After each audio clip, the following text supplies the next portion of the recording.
most countries that are willing or not willing to become NATO are not are not that Russophobic as the current Ukrainian regime.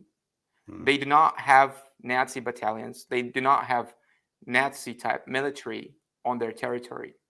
So it is it's a legitimate right for every nation to become part of either bloc to their liking.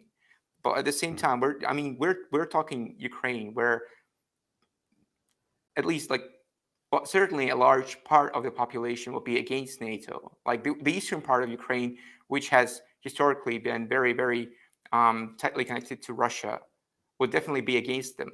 So, and basically, this is what is happening in the eastern part of Ukraine as well. I mean, the part that is not in line with what the official Kiev regime is saying right now, their opinions are not even heard. Their opinions are bombed, actually, along with people that are voicing them. So I think it is exactly Ukraine that is the big deal with the biggest concern if Ukraine joined NATO. I don't think it's if Finland or true. Sweden join. Yeah, I don't think it's true to the same extent as it will be with Ukraine. Absolutely. I get what you're saying. What's the mood among the people or people you speak to, or since you are an editor-in-chief, you would have access to a larger viewpoint in terms of the stakes that have been raised so much? I mean, there's talk of World War III. President Putin raised the nuclear alert. The NATO says not a square inch. If anything happens to any of our countries, Chapter 5 will be invoked. President Putin says, if anybody tries to stop me, there'll be consequences that you've never seen in history. I mean, if something goes wrong, say a Russian missile enters into NATO territory or NATO country's territory,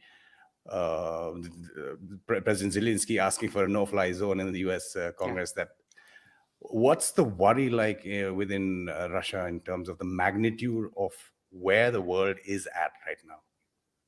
Well, everybody's worried, of course. Everybody, not only in Russia, like in Europe as well. Everybody's worried about what might happen. I think even the United States, to some extent, people need to be worried about what might happen.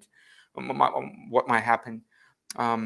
As of Russia, as we're speaking of Russian rockets, I don't think there is a huge risk of Russia's high precision missiles and high precision ammunition to land somewhere in a European state or in the state of the NATO bloc that belongs to the NATO bloc. At least in the last 3 weeks, nothing of that sort has happened even closely, because we're speaking about high precision weapons. But I think the most dangerous part now, as you've mentioned, President Zelensky speaking to the US Congress and asking the United States to establish a no-fly zone, which everybody knows by now, and I think it's been admitted by both by both the Russian part and the United States part, that this could lead to a direct hit between Russia and NATO, and nobody wants that. Also, like Foreign Minister Sergei Lavrov, Russia's foreign minister, said that, of course, we hope that nobody's willing to start a nuclear war now. And basically the same has been voiced by the United States, well, up until now, up until this moment, at the very least, that nobody's willing to start a nuclear war. That's why it's so dangerous. Like what President Zelensky is suggesting is that NATO and Russia should collide over Ukraine, should have a military, risk a military warfare in between them over Ukraine.